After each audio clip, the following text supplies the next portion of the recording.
상승고등학교 1학년 학생 여러분 안녕하세요. 이번 시간에는 인간 발달과 가족 파트에서 세 번째 자녀 발달 단계에 따른 부모 역할에 대해서 알아보도록 하겠습니다. 이론 수업 시간에 자녀의 발달 단계에 대해서 학습을 하였고 그 발달 단계에 대한 부모의 역할도 학습하였습니다. 그 학습 내용들을 한번 정리하고 문제풀이 시간을 가져보도록 할게요. 1번 다음이 해당하는 알맞은 말을 쓰시오. 영아가 자신을 돌봐주는 사람과 형성하는 관계로 이후 정서 및 사회 발달에 영향을 미친다. 이를 안정적으로 형성하기 위해서는 양육자의 일관성 있는 양육 태도로 아이에게 신뢰감을 줄 수 있도록 하는 것이 중요하다. 영아기의 부모 역할에서 가장 중요한 부분이었죠.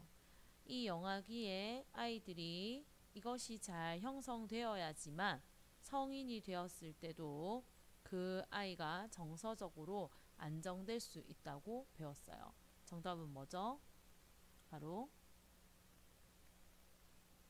애착이었습니다.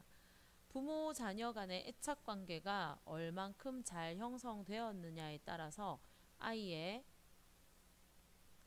안정적 형성으로 인해서 아이의 신뢰감 형성에 도움을 준다고 하였죠.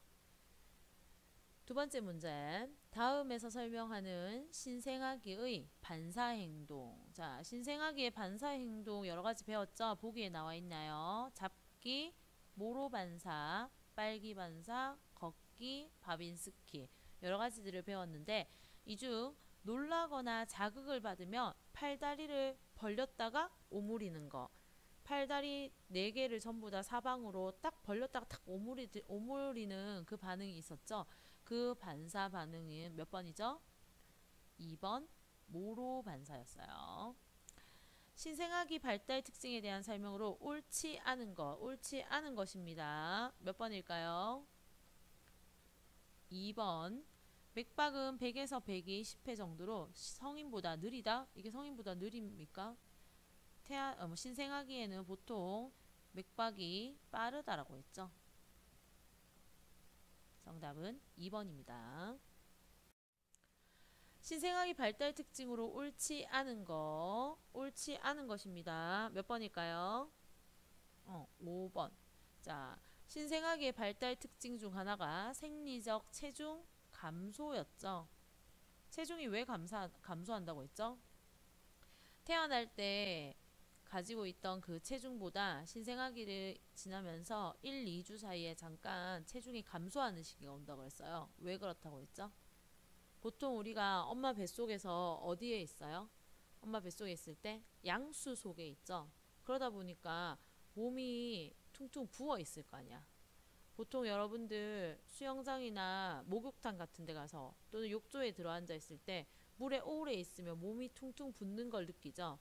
그것처럼 태아도 몸에 양수 속에 있다 보니까 몸이 퉁퉁 부어서 피부나 이런 곳에 수분이 많이 가지고 있어요. 그런데 태어남으로 인해서 그 수분들도 좀 빠지고 그 다음 자기 몸에서 일어나는 생체 반응으로 인해서 생리적 체중 감소가 일시적으로 일어난다고 하였어요.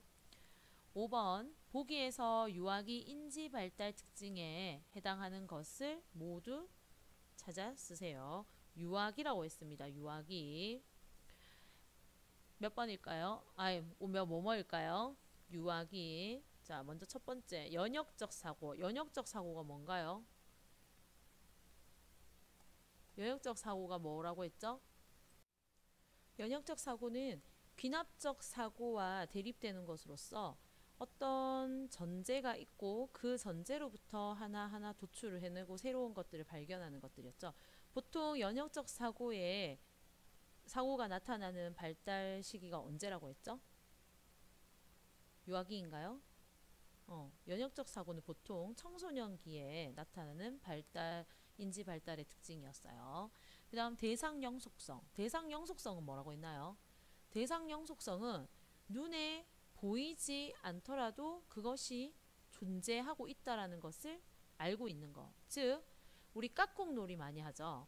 깍꿍놀이를 할 때 얼굴을 아빠나 엄마가 손으로 얼굴을 가렸을 때 아빠나 엄마가 사라지지 않고 그대로 있다는 걸 아는 것. 또는 엄마랑 아빠가 커튼 뒤에 잠깐 안 보이는 곳에 숨었을 때 저기 뒤에 숨어서 안 보일 때 아이가 그것을 엄마랑 아빠 그래도 있다 라는 걸 아는 거. 이게 바로 대상 연속성이라고 했죠. 그 다음 물알론적 사고. 물알론적 사고는 모든 사물이 세상에 존재하는 모든 사물이 생명을 가지고 있다고 생각하는 거예요. 그래서 뭐 아이들 얘기할 때 보면 책상 위가 아팠어. 또는 엄마 그렇게 하면 연필이 아플 것 같아요. 이런 식으로 모든 사물에 생명이 있다라고 생각하는 사고방식이었어요. 직관적 사고. 직관적 사고는 눈에 보이는 대로 그대로 믿고 그대로 생각하는 것이었어요. 그 다음 상징적 사고는 뭐 어떤 사물이나 또는 어떠한 일에 대해서 상징을 부여하고 그것을 생각할 수 있는 것. 그 다음 추상적 사고는 눈에 보이지 않는 것들이라도 존재할 수 있고 눈에 보이지 않는 것들을 생각해서 나타낼 수 있는 것. 이런 것이 추상적 사고였어요. 자, 여기 있는 것들 중에 유아기의 인지 발달 특징으로는 무엇이 해당되나요? 바로 물알론적 사고와 직관적 사고, 상징적 사고, 이 세 가지가 대표적인 유아기의 인지 발달 특징이었습니다. 6번 영아기에 대한 설명으로 옳지 않은 것입니다. 영아기에 대한 설명으로 옳지 않은 것. 몇 번일까요? 보통 신생아기를 지나고 나서 그 다음이 영아기였죠. 태어나서 신생아기를 거치고 그 이후부터 시작해서 24개월까지 1번은 맞는 말이네요. 24개월까지가 영아기였어요. 만 2세쯤 되면 공감, 질투, 당황 등 대부분의 정서가 발달한다. 맞습니다. 생후 6개월 전까지는 모유나 분유만으로도 정상적인 성장이 가능하다. 그래서 6개월 후부터 뭘 하죠? 6개월부터 이유식을 먹죠. 모유나 분유만으로 부족하기 때문에 이유식을 시작합니다.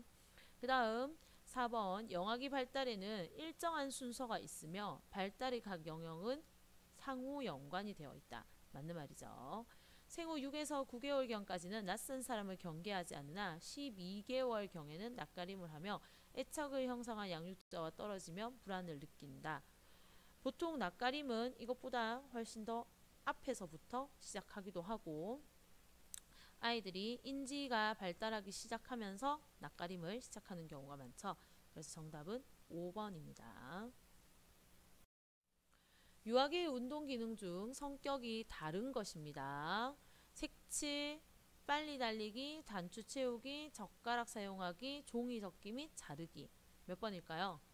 자, 2번만 운동 기능 능력이네요. 나머지는 손으로 조작하는 것들. 8번 유아기 자녀를 둔 부모의 역할로 옳지 않은 것. 몇 번일까요?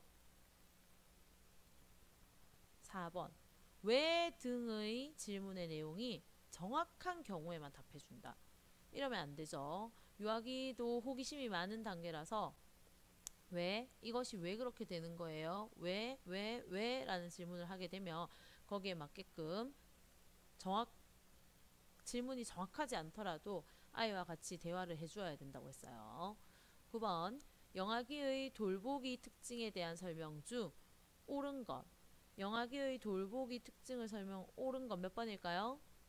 이 시기에는 애착이 제일 중요하다고 1번에서 했죠. 그래서 정답은 1번 눈맞춤과 신체 접촉을 통해 자녀와 유대감을 형성하는 것. 그것이 가장 중요하다고 했습니다. 10번 아동기 발달 특징으로 옳지 않은 내용 몇 번인가요? 아까 사고 인지 발달에서 했었죠. 대상형 속성은 언제 형성된다고 했었나요? 대상형 속성 유아기 아까 문제에서 확인했었죠. 유아기에 발달하는 것. 그 다음 자기 중심적 언어. 요것도 유아기에 주로 나타나는 특징이죠. 정답은 4번입니다. 다음 그림을 통해 알 수 있는 부모의 역할로 옳은 것은 첫 번째, 영아기에는 보육자의 역할을 부모가 하고 유아기로 넘어가면서 양육자, 즉 키워주는 거, 그 다음 아동기로 넘어가면서 격려자, 청소년기로 넘어가면서 상담자의 역할을 합니다. 적절한 것 바로 3번, 자녀의 발달 단계에 따라 적절한 방법으로 돌봐야 한다. 자, 이번 시간에도 문제를 통해서 전체적인 내용을 한번 정리해 봤는데요. 다시 한번 교과서를 통해서 본인이 틀린 문제들 확인해 보시고 정리하는 시간을 가져보도록 합시다. 그럼 다음 시간에 만나요.